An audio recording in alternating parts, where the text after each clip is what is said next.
Salve, salve família vascaína, tamo junto galera para mais um vídeo aqui no canal, como sempre trazendo para você as últimas notícias, novidades e informações de tudo que acontece no dia a dia do nosso Vascão. O vídeo de hoje aí tem muita coisa importante para a gente tratar, para a gente abordar. Vamos falar sobre a sequência do Vasco no Campeonato Brasileiro, lembrando que em caso de vitória, já nessa próxima partida aí contra o Atlético Paranaense, no próximo final de semana, o Vasco deixa a zona de rebaixamento aí de uma vez por todas, se Deus quiser, né? Vamos falar também sobre a Barca, que tá saindo do Vasco aí nesse final de temporada, alguns jogadores aí em final de contrato que deixam o Vasco aí em definitivo, e também vamos falar sobre as mudanças, né? O futuro do nosso clube relacionado aí já ao início de 2020, né? Chegada ali de novos vice-presidentes, chegadas aí de novo diretor de futebol, muita coisa acontecendo. Teve aí entrevista coletiva concedida pelo Jorge Salgado, vamos comentar sobre isso, e também vamos falar sobre a movimentação de sócios, de torcedores, da galera da chapa do Levenciano, que ainda não desistiu e corre atrás de uma possível reviravolta aí nas eleições do Vasco. Como eu falei, o Jorge Salgado hoje tem aí o aval da justiça, mas ainda podemos aí ter algumas mudanças acontecendo no começo do mês de janeiro. Então, mais uma vez aí, peço para que todos vocês assistam o vídeo aqui até o final, prestem muita atenção em todos os detalhes que a gente vai trazer para todos vocês. Peço para que a galera compartilhe, manda o vídeo aí para um amigo, para um familiar, para algum vascaíno que você conheça, que ainda não faz parte aqui do nosso canal, né? Então clica aqui no botãozinho de compartilhar logo embaixo do vídeo e bota aí nos grupos de WhatsApp, Facebook, onde você puder. E também, como sempre aí, peço para a galera deixar aquele like, deixar aquela curtida, deixar aquele joinha no vídeo. E você que é novo, você que é nova por aqui e tá conhecendo o nosso trabalho aí pela primeira vez, fica o convite, ó, corre aqui embaixo no botãozinho vermelho, já se inscreva no canal, não esqueça de ativar o sininho de notificações, que também fica logo aqui embaixo, para que você sempre receba aí todos os avisos do YouTube, assim que os nossos vídeos são postados todos os dias. 5h30 da manhã tem a nossa primeira edição, às 4 horas da tarde trazemos aí a segunda edição, né, com todas as notícias do dia do Vasco, e sempre que a gente entrar ao vivo aqui no canal para trazer aí algumas novidades com urgência, entrevistas coletivas ou em dias de jogos do Vasco, sempre que a gente faz a resenha pré e pós-jogo para a torcida vascaína. Demorou? Antes de começar o vídeo, galera, quero mais uma vez lembrar o pessoal aí que está correndo atrás de uma renda extra ou então de um novo emprego, para correr aqui, ó, no primeiro comentário do nosso vídeo de hoje. Clica no link que tá lá, você pode estar trazendo aí para sua família uma renda extra de R$ 4.000, um trabalho super fácil, super simples, você pode fazer da sua casa com o seu computador, basta você ter aí acesso à internet. Então, ó, corre lá, primeiro comentário, clica, dá uma olhada e quem sabe aí pode estar servindo para você. Demorou? Então vamos que vamos aqui começar o vídeo falando, né, sobre a situação e a sequência do Vasco aí no Campeonato Brasileiro após a vitória de ontem contra o Santos, né, uma vitória super importante, além dos pontos, obviamente, né, o Vasco pulando ali dos 25 para os 28, empatando com o Bahia, que é o primeiro time ali fora da zona de rebaixamento, né? O Vasco segue na zona porque tem uma vitória a menos que o Bahia, mas também tem um jogo a menos, né, do que todos os outros adversários que estão à frente do Vasco, né, o Bahia, o Sport, Atlético Paranaense, Fortaleza, Bragantino, né, todos esses times ali com uma margem de pontos muito próxima aos 28 pontos que o Vasco tem nesse momento. E o Vasco aí, cara, já na próxima rodada, um jogo fora de casa contra o Furacão, né, contra o Atlético Paranaense, em caso de vitória, deixa a zona de rebaixamento. E digo mais aqui, cara, o Vasco deixa, se Deus quiser, em definitivo. E por que eu digo isso? Porque a sequência que o Vasco tem agora pela frente, cara, é basicamente a sequência de vida ou morte, né? O Vasco aí tendo os adversários que estão ali também nessa mesma briga, né, nessa mesma confusão. O Vasco encara o Atlético Paranaense no próximo domingo. Depois, no dia 7 de janeiro, o Vasco encara o Atlético Goianiense, que apesar de estar um pouco à frente ali, ainda não está ali totalmente garantido, né? Pode ser que ainda entre nessa zona da confusão. São dois jogos fora de casa, tanto contra o Atlético Paranaense quanto contra o Atlético Goianiense. Depois o Vasco volta ao Rio de Janeiro para encarar dois times ali que estão nessa zona de rebaixamento atualmente, estão ali nessa zona de perigo, que é o nosso rival, o Botafogo, que é um dos últimos colocados da competição. Estão ali, se não me engano, 5 pontos atrás do Vasco na tabela. E depois o Vasco encara também no Rio de Janeiro o Coritiba. Ou seja, cara, são 4 jogos aí que o Vasco vencendo 3, empatando 1, ou então vencendo 2, empatando 2, ou vencendo os 4, conquistando os 12 pontos. Cara, o Vasco basicamente garante a permanência na Série A. E além disso, o Vasco ainda encara o Bragantino nessa sequência aí dos 5 jogos, né? Então Atlético Paranaense, Atlético Goianiense, Botafogo, Curitiba e depois o Bragantino fora de casa. Como falei, são clubes aí, todos eles nessa confusão, nessa zona de perigo, né? E o Vasco tendo um bom aproveitamento, tendo uma sequência positiva, ganha mais moral, ganha mais confiança, sobe na tabela e dá aquela tranquilidade a mais, dá aquele alívio, né? Não só para os torcedores, mas para a comissão técnica, para os próprios jogadores aí saberem que não estarão brigando para não cair no final, né, do Campeonato Brasileiro. Então tô aí torcendo, né, para que o trabalho seja feito, para que esse esquema tático ali de 4 linhas de 4 na zaga, meio de campo ali, seja mantido. Esquece jogar com 3 zagueiros, Ricardo Sapinto, esquece inventar Gustavo Torres, Vinícius, Iago Pikachu. Vamos fazer o simples, vamos botar os jogadores ali que estão indo bem. Por exemplo, voltar com o Thales, que voltou motivado naquela última partida ali contra o Fluminense. Botar, por exemplo, ali o retorno do Léo Gil, que já volta aí para a próxima partida. Dar sequência para o Carlinhos e para o Vinícius, que foram bem aí nesse último jogo no meio de campo, né? 2 jogadores que vinham sendo reservas ali, não vinham sendo muito utilizados, mas que mostraram que tem condição de ajudar o Vasco. Então eu acho que armar esse time de forma um pouco mais tradicional, como eu falei, num 4-4-2, né, com o Fernando Miguel no gol, o Léo Matos na lateral direita e na lateral esquerda ali aquela grande dúvida. O Henrique fez uma partida interessante ontem, mas eu já começaria a dar algumas oportunidades ali pro Riquelme, garoto com talento absurdo, seleção brasileira. Então já, quem sabe, tendo uma chance no próximo jogo aí contra o Furacão, tendo em vista que o Henrique está suspenso e o Neto Borges ele volta, mas como eu falei, acho que o Riquelme tem muito mais bola do que os dois juntos, inclusive. Dupla de zaga, eu colocaria Leandro Castan e Marcelo Alves. O Jadson está suspenso, então não joga o próximo jogo.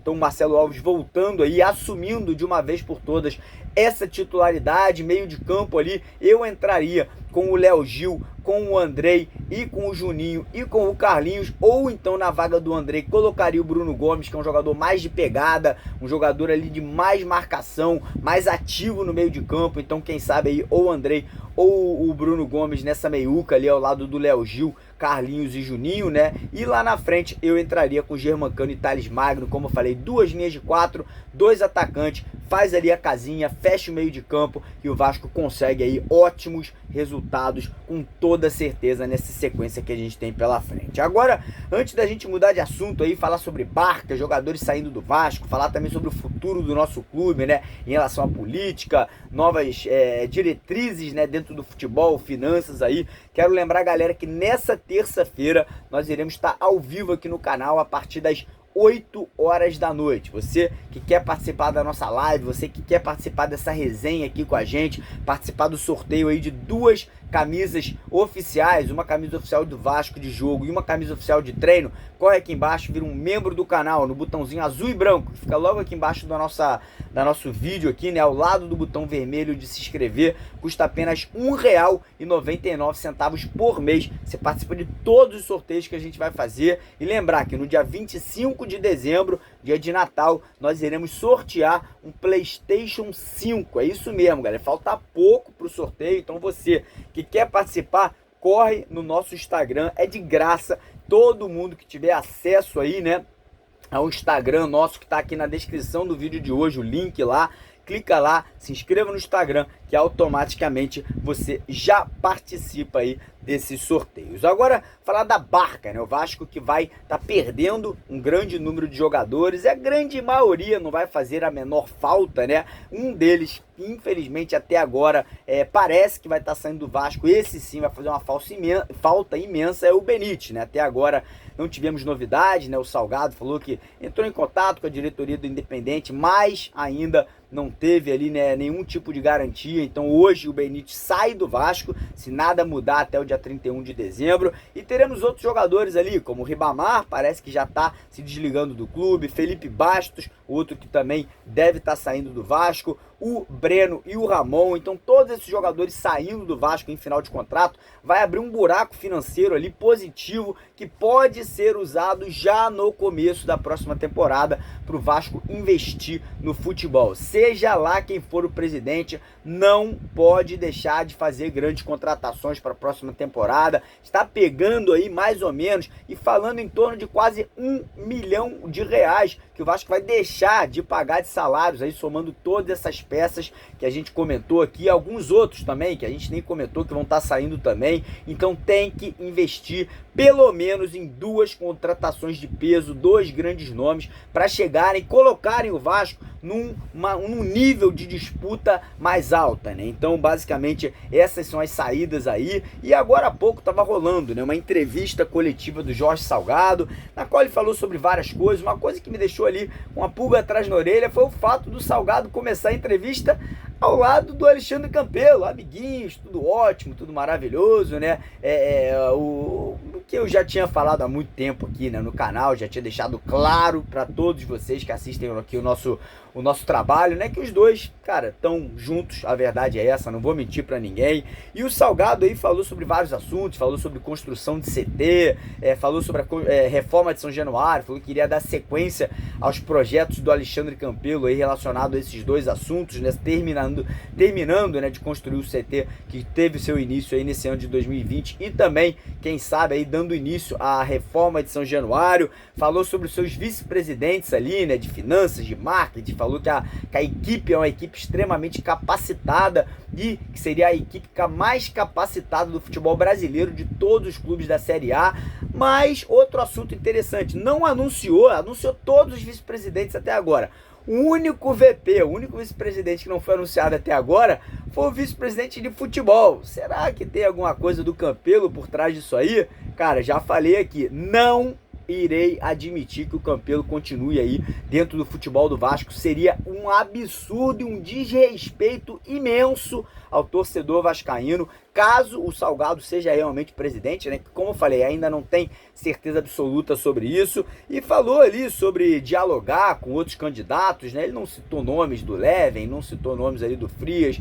Basicamente, acredito que os candidatos que ele vai dialogar ali serão basicamente o Júlio Brandt e também o Alexandre Campelo, né? E outros assuntos, né? Falou sobre futebol, falou que pretende montar uma equipe competitiva, falou que pretende reestruturar as finanças do clube. Cara, a verdade é o seguinte, assistindo a coletiva do Salgado dava sono, dava vontade de dormir, não passa nenhum tipo de animação, de confiança, muito pelo contrário, né? Um cara que parece que tá ali porque mandaram ele tá ali, né? A verdade é essa, não passa aquela garra, não passa aquela força, né, que o torcedor vascaíno quer, aquela animação, e um discurso, cara, muito parecido com o do Campelo quando assumiu lá atrás, né, em 2018, né, falando que pretende fazer isso, que pretende fazer aquilo, mas não dando certeza de absolutamente nada, né? Então como eu falei, é um pouco desanimador. Queria uma pessoa mais aguerrida, uma pessoa ali que passasse ao torcedor vascaíno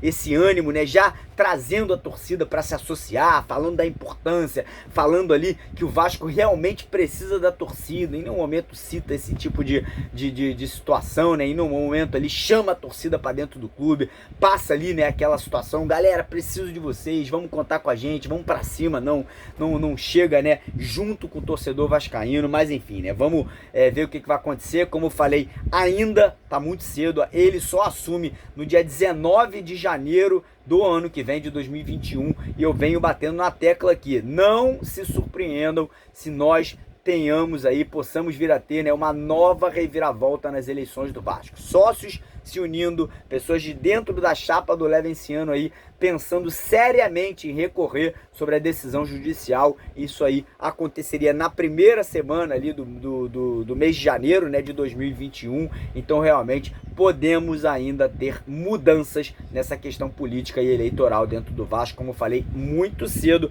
para a gente comentar aí sobre essas mudanças, né, que o Salgado pretende fazer dentro do clube. Antes de terminar o vídeo aqui, galera, queria mandar um grande abraço aí para os meus dois irmãozinhos vascaínos, Davi Carvalho Costa e Arthur Carvalho Costa, sobrinhos da Lelê, minha grande amiga, galera lá de São Luís, no Maranhão, e para todos os maranhenses aí, para toda a galera norte e nordeste do Brasil, que ficaram em peso aqui no canal sempre, é um grande prazer. Então um abraço para você, Davi, um abraço para você, Arthur, tamo junto, valeu pela presença aqui no canal. E mais uma vez, lembrar a todo mundo que está assistindo ao nosso vídeo para se inscrever aqui no canal, ativar o sininho de notificações, seguir as nossas redes sociais, sorteio lá do PlayStation 5 essa semana, tem o Twitter também, que é super importante. A galera me esculacha, a turminha do Salgado dos outros candidatos me esculacham no Twitter. Eu preciso que vocês me deem uma moral por lá. Então, ó, segue o nosso Twitter lá, bora pra cima, bora mostrar a nossa força, porque aqui, irmão, é pelo bem do Vasco, a gente sempre vai lutar pelos direitos do torcedor. Demorou?